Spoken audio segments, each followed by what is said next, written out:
Hello and welcome back. It's me again, and today we're gonna talk about the pro-life movement. What it is, what their major arguments are, some thought experiments, some statistics, and some science. And today we will be playing Samson. Like he add a G at the end, it's like the phone brand. Haha, ha. Yeah, that was really clever of me. Side note, before I really begin, let me first of all say that it has now been about a week since the last Windows update, where my mic was reset, and it took me until yesterday to realize that my mic settings, well, not just my device selection, but my mic settings were also reset, and so I had no... what's the term? I had no noise suppression enabled when I was supposed to, and I had no limiter. That's what I was thinking of. Oh, also, yeah, okay. We're good on all of that stuff. Today will just be the chest and Mega Satan. Neat.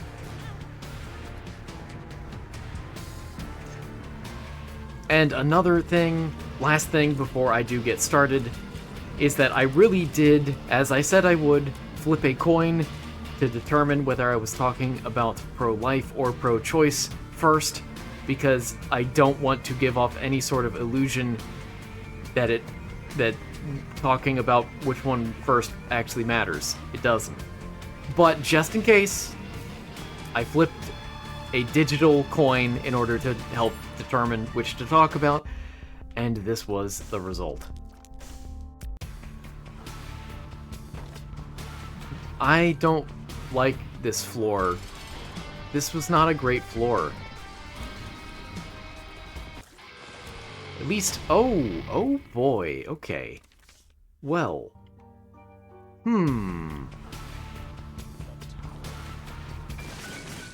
Nice. Nice. The regular secret room? What are you doing here? Hold on, let me get the perfect alignment. Sure, good enough. Now, it is unfortunate that I am going for Mega Satan at all, considering the fact that Samson gets stronger the more I get hit, and that is going to make the angel rooms difficult to acquire. Anyway, let's get into the pro-life movement. So, the movement itself. A brief little bit of history about it. I mean, I know I've talked about the history of the history of abortion in the US previously, but oh, yeah, that's just for enemies, isn't it? But still, let me give you a brief little snippet. That was a weird pronunciation, but whatever. Fate's Reward! Was this a new one? I don't even remember. I think it was. I think this was what I unlocked from the boss rush, correct? Anyway, the pro-life movement defines people who seek to restrict access to abortion. It is not always, in all cases, an anti-abortion movement, although that is typically what it is, especially more recently. But it is important to keep in mind that there are a few different exact definitions for some of these answers. But again, in today's political climate especially, you can call it, oh, that is really bad for me, the anti-abortion movement. Keep in mind that, the names pro-life and pro-choice are both chosen to be very positive, to be as positive as possible. That way, it frames their opponents as very negative. So even the term anti-abortion being somewhat negative is still not the preferred term, even if it is a little more accurate to the nature of the movement. Let's get her going. I want to get you out of there and get you up close, up tight, and personal. That up close and tight? I'm gonna stop talking. Great. Well, it's not that bad. The term pro-life derives from the 1960s anti-abortion groups. Why? Why is it always Curse of the Labyrinth recently? So there were some anti-abortion groups in the 1960s that had names that focused on a right to life, and so pro-life simply naturally evolved from that as a sort of a shortening.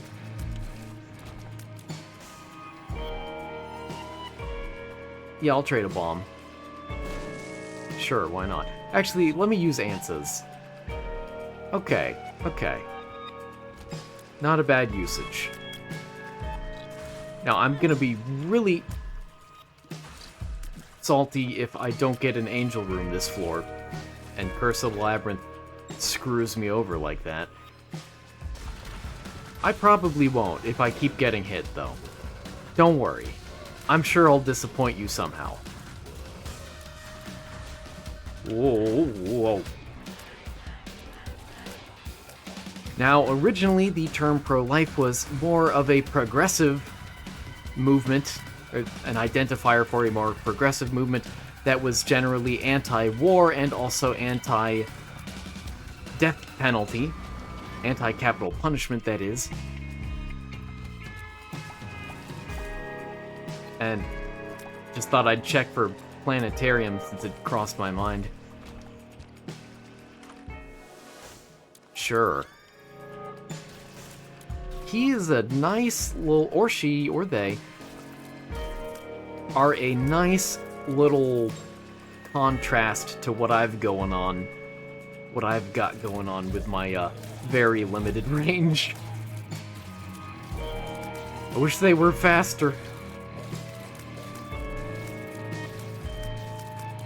Whoop, I missed that guy. I hope I hear from him soon. I no longer miss him. In the 1970s, members of the Catholic Church... Oh, nice.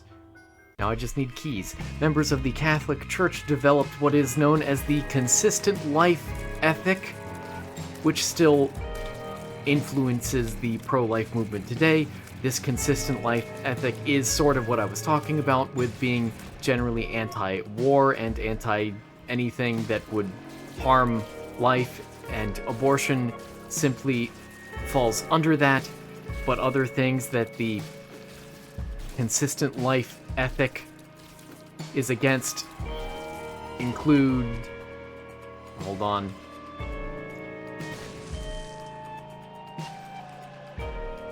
Let's see, yeah, abortion, capital punishment, assisted ending yourself, and euthanasia.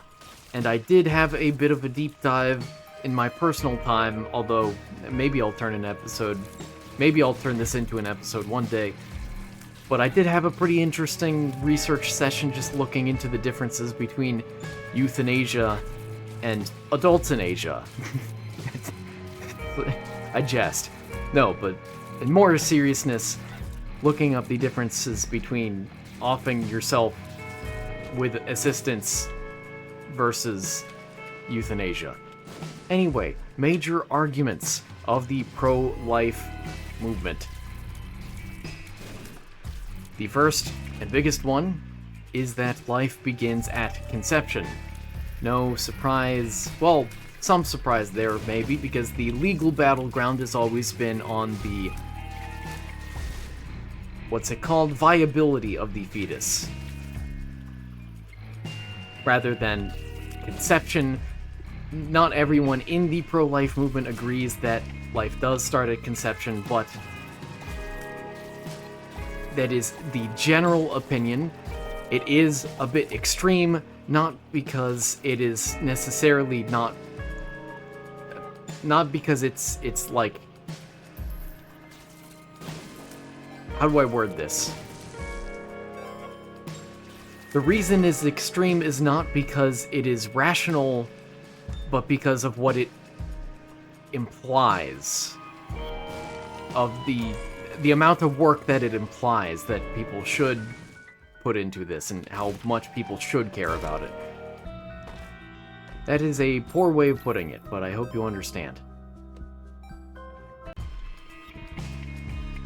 Now, with both pro-life and pro-choice, the concept of personhood matters a great deal, with generally pro-life saying that fetuses have personhood, and that the pro-choice movement then says the opposite, that fetuses often don't, but I'll get more into that tomorrow. The pro-choice side of it, that is. But as far as the pro-life side of it goes, yeah, let me hit up the shop first. And get some more mushrooms. Okay. Nice. I can deal with addiction.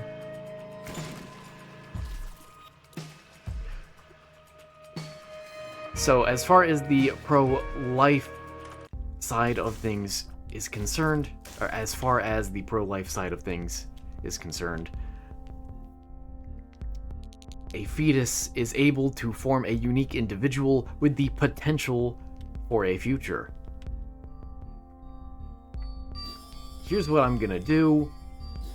I'm gonna get both of these, and then I guess I'll keep the notched axe. It is really funny. And use a black rune. Range and luck. Yay. Oh, and now let's get the item room. Of course, of course. Let's see, next argument. Every human being, including the unborn, is... hold on, I've lost my place. I'm looking at a rather large... Amazing. Amazing. Really good. I'm looking at a rather large block of text, so apologies here. Every human being, including the unborn, have rights to life and legal protection. Oh, hi.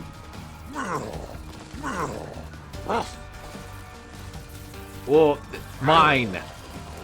I know how much you love pennies. That one is mine. Yay. More range. Now let's see if I can't hopefully get an angel room here. Oh yeah, infinite bombs too, so... yeah. Please? Aww. Man. I can bomb into here, I suppose. I would rather not deal with the sacrifice room if I can help it. I don't think I have much of an option, to be honest. It is the most look, it's a consistent method, okay? I don't like it either. But if it works, it works.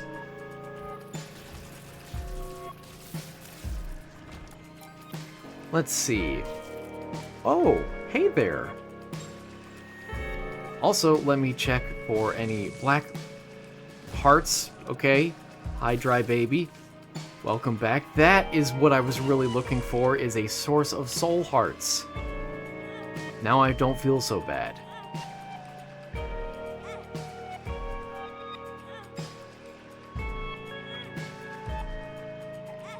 I am so red right now, and that was a lot of health. Wow. Alright.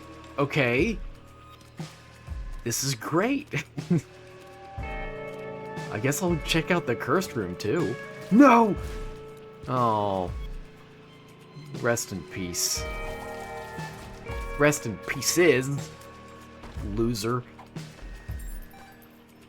Wow, being able to fly is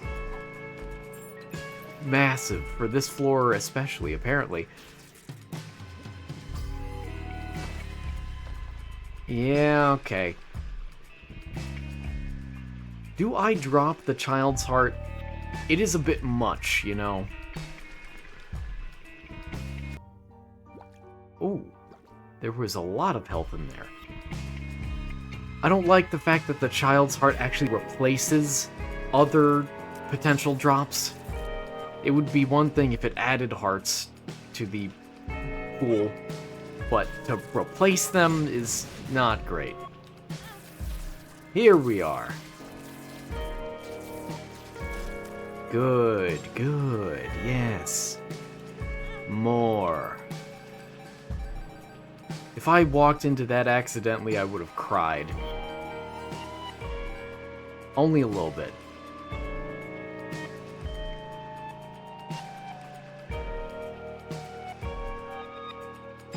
Let's see. Another pro-life argument for you here. Abortion is morally wrong, since the unborn is an innocent person, and therefore abortion must either be murder or, at the very least, violence. Some are willing to concede violence, but generally the argument is murder. Yeah, get your little friend out of here. Only I can have friends. No one else.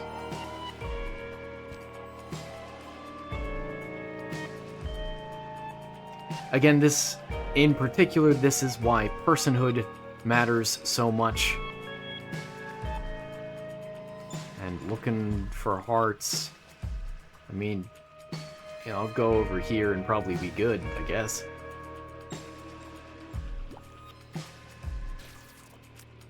Ooh, over here. And yes, nice. Next. So, people on the... wonderful. On the pro-life side do contend that bodily autonomy is, in fact, a right, generally. Almost always, in fact. And although they are often portrayed as not caring about women's bodily autonomy, the specific argument is that although bodily autonomy is a right, again, sure. Shot speed up. Right in my ear, yeah, thanks. That the right to life simply supersedes it in this particular case. Now, I am not a philosopher, so I don't prefer using the actual philosophical and moral, the correct philosophical or moral term to say that because it sounds mean. Puberty. And actually, I don't even... Oh! Nice. Uranus. Nice. Actually, I don't even remember what the actual term is. It's not supersede, I can tell you that much.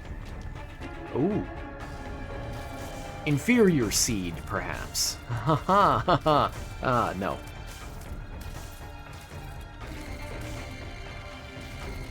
Ooh. Okay, whoa. Okay, I thought he was a bomb guy, not a that guy. Neat. Oh, hello, boss. How's it going, boss? Oh, very nice. Now, where's the shop? Hey, very nice.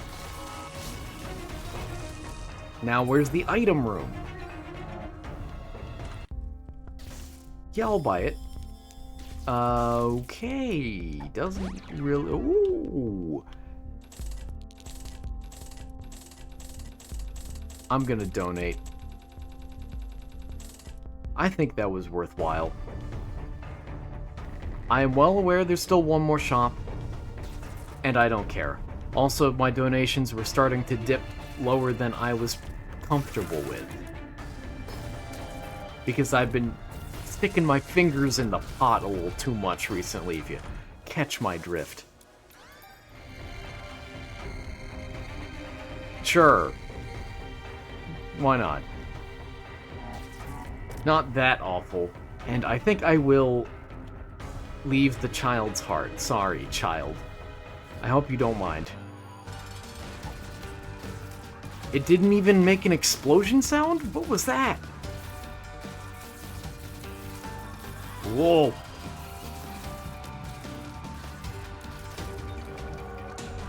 Oh, yes. Still Curse of the Blind. Ah, great. Yeah, it's great. Thanks. Okay, another argument from the pro-life side of things. Oh, okay, this one isn't really an argument, hence my hesitation. I wrote it down because it still came up when looking up arguments, but pro-life individuals tend to advocate for alternatives to abortion, not very surprising, such as prenatal care, adoption, and counseling. And there is generally a criticism against pro-life people, although I'm trying to avoid talking about any criticisms as much as possible today. I will say there is somewhat consistently some criticism that they don't do enough in terms of supporting these things like adoption or prenatal care. But it cannot be said that they do nothing, because they are fairly large. There are some fairly large and successful organizations that do specialize in those things.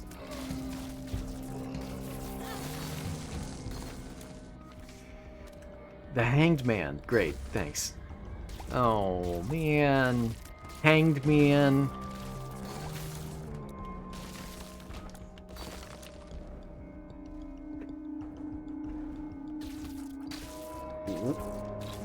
Oh.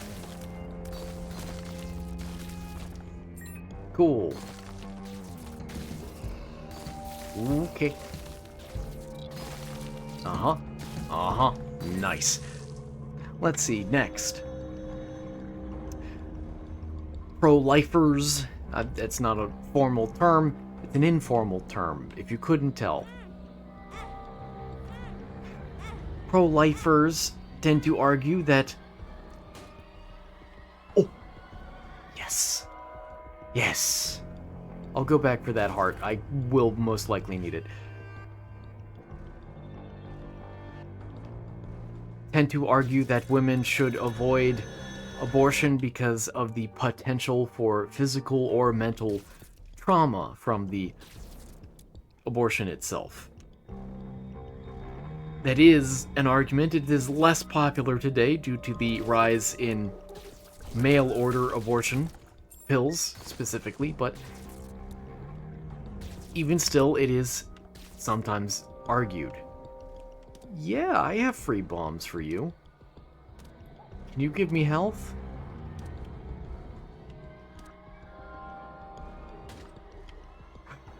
Oh! I hate it. I'll take it anyway. Why do I do these things to myself? The answer is, I'm kind of content-brained, but not for the sake of creating content for other people. More just for the sake of creating content for myself. If I do say so myself. Very nice. Very nice. Very nice. I will accept all of it. All of it, I tell you. And where's that dastardly shop? Whoa. Yeah. Ah. So this is where you've been hiding. Oh, I love sniping them like that. Also, I ended up getting enough money anyway. Oh.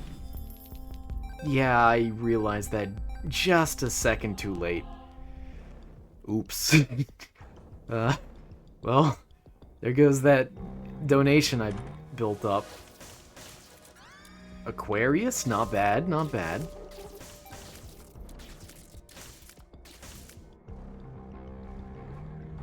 Okay. I kind of hope I get a devil deal. I'll be honest with you, I have too much health. Way too much. And just reminding myself here that I am going up.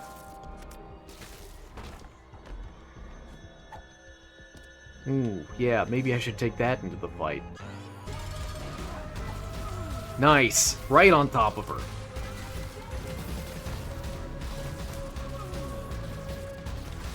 Love to see this damage. Love it. Beautiful. And we go up. And I can't actually use that at the moment. Oh, yeah, I need to be careful about that. Again. I wasn't even looking for anything in particular there. Just excitement, really. I said that kind of weird, didn't I? Anyway, we go. Up next. This is an interesting one.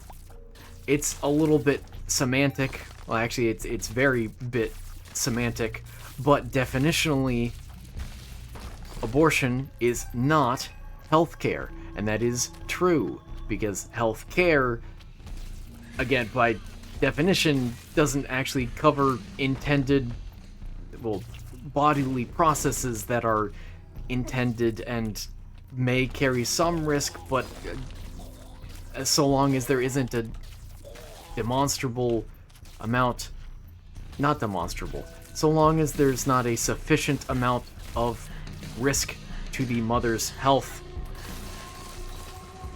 then there isn't much of a case for it being called healthcare. That was a very awkward way of putting it. Give me your soul hearts. Ugh. Still need 2 more full hearts. Red hearts. Ripe hearts. I do enjoy pushing them around. Let me see if I can't clean up that argument verbally for you. Because that wasn't a great job I did. Basically, something can only be considered healthcare if it is not an intended bodily process, or if that bodily process incurs some significant amount of risk. Now, that is very subjective, the risk part of it, but abortion in general, at least, without any conditions, such as requiring it to be either risking the mother's life, at the very least, or more relaxedly risking the mother's health. Otherwise, aside from those things, again, it shouldn't be considered healthcare, by definition. I mean, does that really matter? No. No, it doesn't, but it is a point that I have heard made before. And there is a certain amount of motivation, or, I don't know, not motivation. There is a certain amount of, not charisma, persuasion behind that observation. It does open up to other possibilities of, if you are willing to say that abortion is healthcare, then what other natural bodily functions might also potentially fall under healthcare that don't currently, and really, there are some answers to that, but the biggest obstacle for that is actually just the United States healthcare system in general. So isn't that nice? Let's see, I'm almost done with... Oh. A lot of keys. I am almost done working my way through the arguments from pro-life. Next up is the claim that human traffickers and domestic abusers oftentimes get caught through pregnancies that come to term, and so that abortion and the ease of access to abortion can actually prevent the detection of some of these things by third parties. Okay. Can I get some health care, please?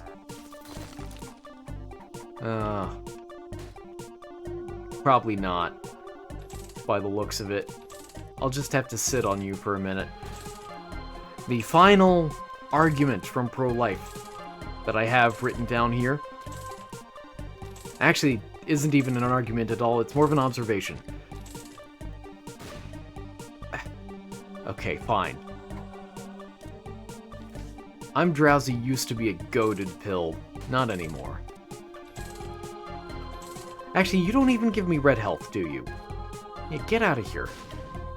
Oh, you literally did. Okay, well, I mean, I sort of stand corrected. Sort of. But I don't feel like standing corrected, so I'm gonna say I was right. And I really just... I was gonna go back for a soul heart. I just need half a red heart, please. Anyway, the observation, the final thing I have written down before we get to a different subtopic, is that many of the moral arguments behind the pro-life movement have their roots in religion, in religious beliefs. Sure, I'll take that. Not a surprise there. Oh, finally! The pro-life movement is strongly associated with conservative evangelicals in particular. Specifically, the claims from religion tend to be that life is sacred and that humans are made in the image of God, which is a very Judeo-Christian perspective. Also, I neglected to mention it the other day, but there is a passage in the Psalms about being knitted together in your mother's womb that is often cited as biblical evidence against abortion, or, yeah, because it suggests that... Here we go. Disappointing that there was no devil deal there, but whatever. That is, again, often used as some evidence for God. How do I say this? I didn't really write it down in that much detail. It was more of like oh, I should talk about this sort of note. All of the wrong directions so far. Oh boy, do I certainly love having extra long episodes. Yes, quite. At least I've got some damage. And decent speed. Yeah. Look at that damage. Ugh. The wrong direction again. Whoa. Chaotic. Anyway, again, to avoid going into too much criticism of pro-life today, because this is mainly just to describe it in detail rather than criticize it, I will do the same with pro-choice tomorrow. But it's... Oh. Ow. Aww. Aww. But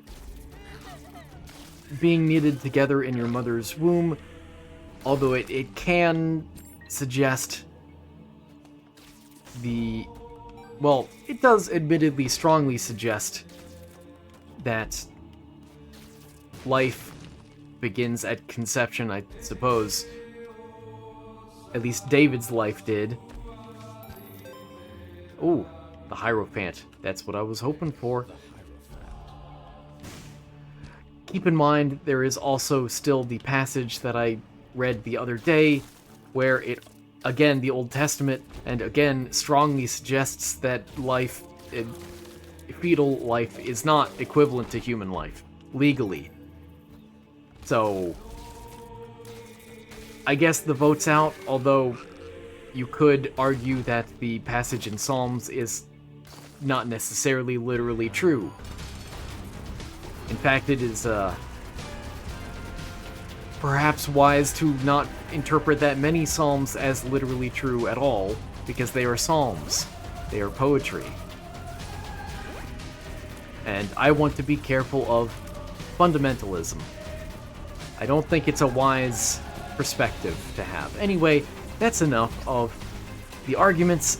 Let's talk about the thought experiments. Now, there aren't actually that many good, famous thought experiments that come from pro-life side of things. Hey, bud. But here are two. First of all is potential personhood.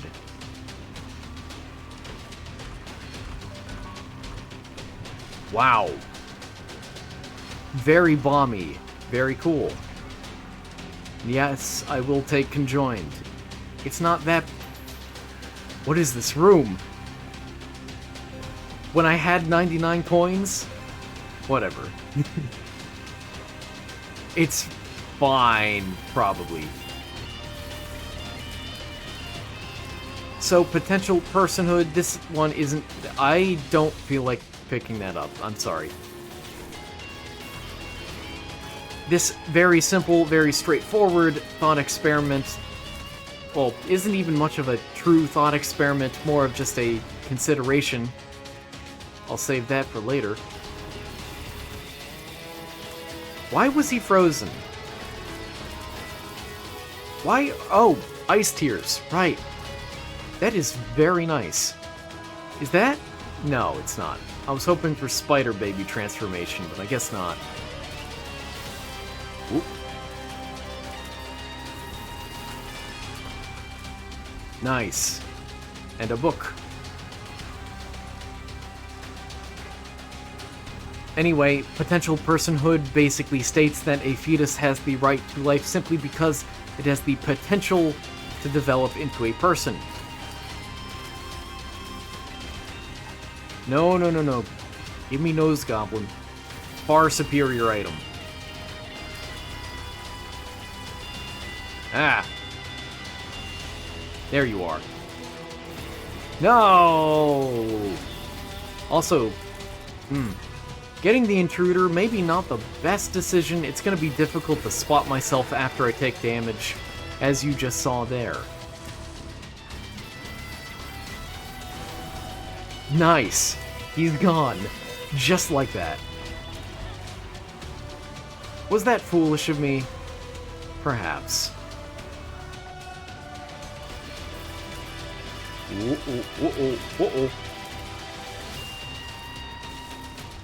No, absolutely not. Okay, I need to watch out for that. Yikes. Why are all of these rooms so big? These floors, not rooms.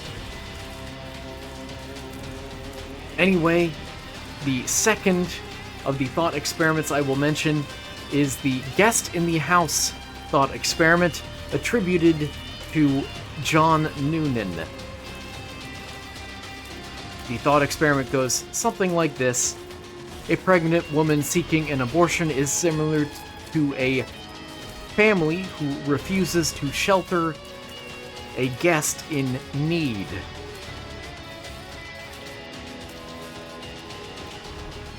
Okay, great. Critics argue that this doesn't properly convey... Wait a minute. Oh, never mind. Not awful, but not great. This doesn't properly convey the amount of, what am I looking for? What word am I looking for? Commitment that a temporary accommodation requires versus the long-term commitment of gestation. Also, it doesn't account for any amount of possible medical intervention that might be required. So I suppose you could, without too much trouble, expand the thought experiment to say that there is a chance, a low chance, but a chance,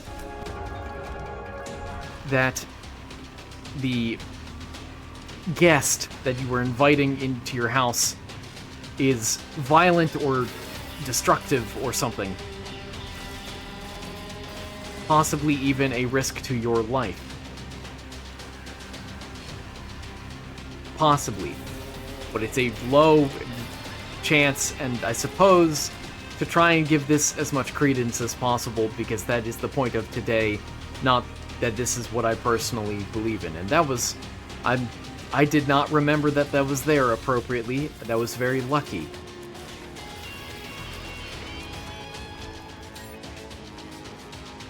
Anyway, I'm gonna stop talking about the thought experiments. I'm done. It's over. Next, some statistics. Now, this isn't very partisan, I guess, despite today being pro-life, but according to Gallup, 41% of Americans are pro-life compared to 54% who identify as pro-choice. There we go. Okay, great.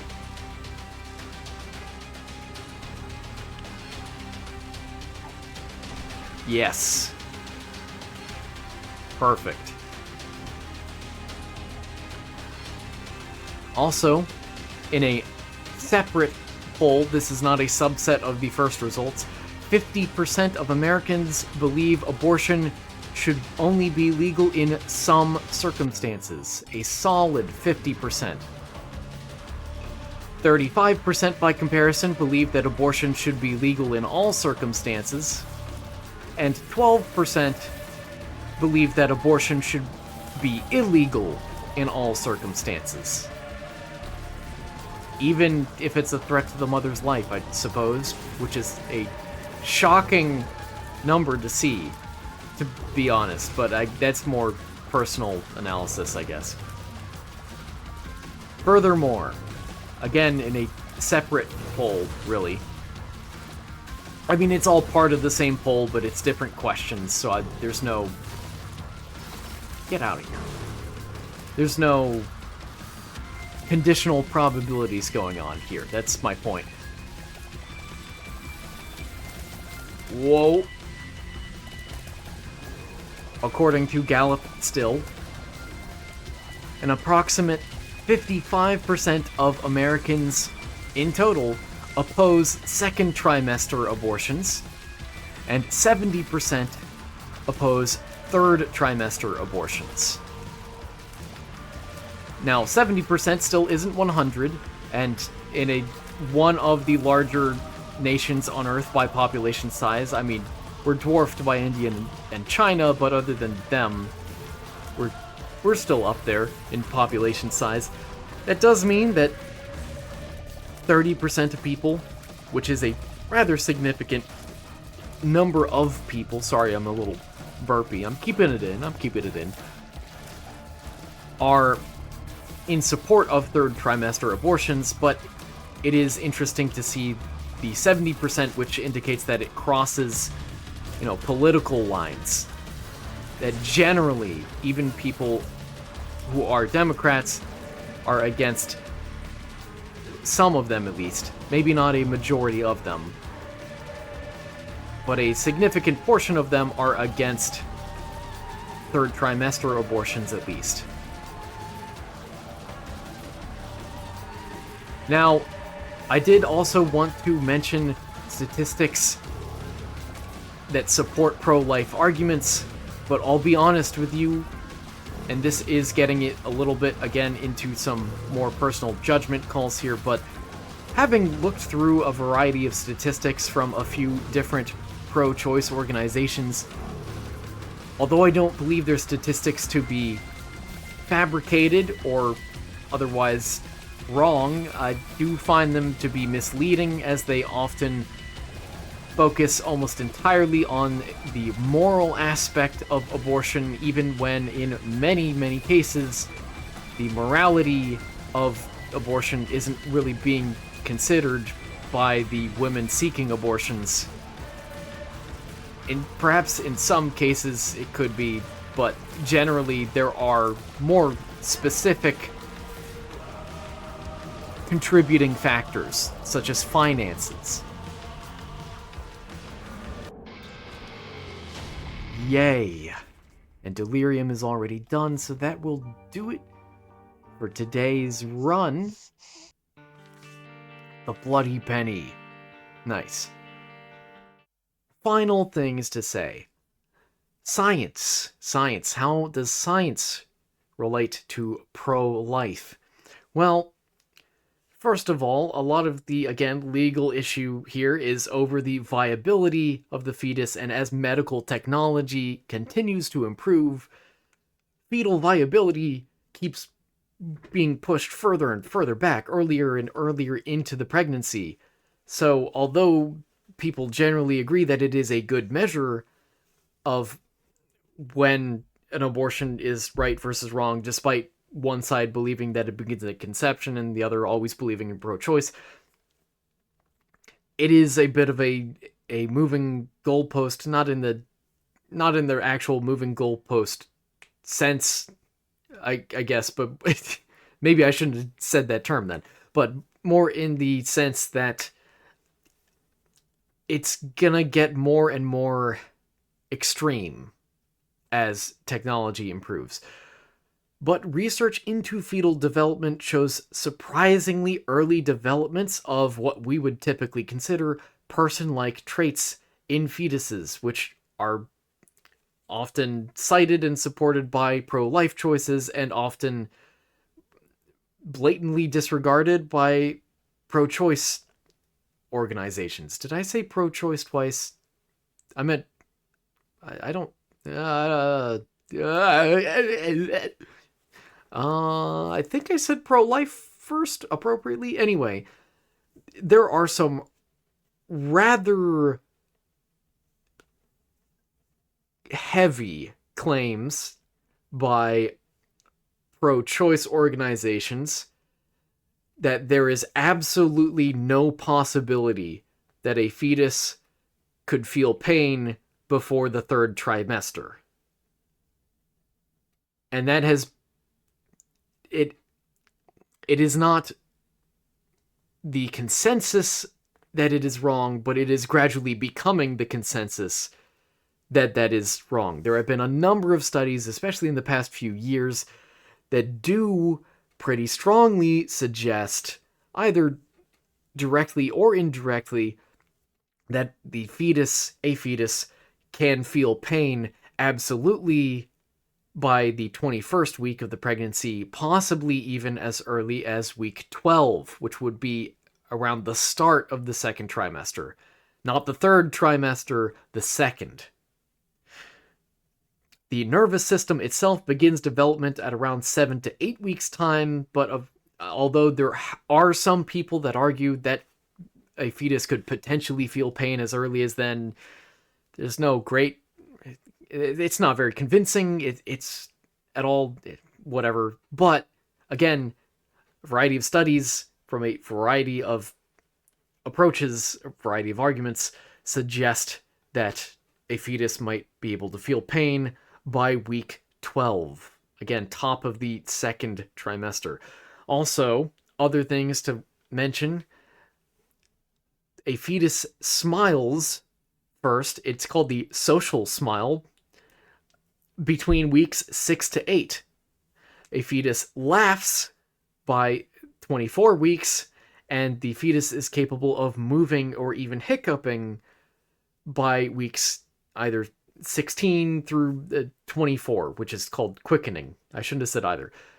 It begins in that range, although it has been purported that movement of the fetus can begin as early as week 12. Also, I haven't seen any great articles on it myself yet, but it is worth mentioning that I have heard, at least, of studies focusing on the fetus's ability to play in a very limited fashion. But again, as far as fetal developmental science is concerned, it mildly supports pro-life, I guess you could say. I mean, it really isn't a moral interpretation of anything at all, but their birth isn't really that great of a delineator between when life is worth living and when life isn't. So, I don't know, maybe the vote's still out. I will say, if you are pro-choice, then you should at least familiarize yourself with some of those stats of fetal development, because by the nature of how divisive and polarizing this is, what you often see is that although pro-choice is typically, the more progressive side, the side of science typically, as far as fetal development in particular goes, a lot of pro-choice people, even doctors, will resist a lot of new research on the topic, which is a little understandable and yet not good either. It's understandable from like an emotional perspective of, yeah, you don't want to familiarize yourself with something that could feel pain that you're causing, but also you have somewhat of an obligation to learn that. Anyway, that's enough talking, and I will give pro-choice tomorrow the same treatment that I have given pro-life today. I want to make that clear. Anyway, thank you so much for watching. Hope you enjoyed, hope you learned something, and I hope to see you again tomorrow. Take care.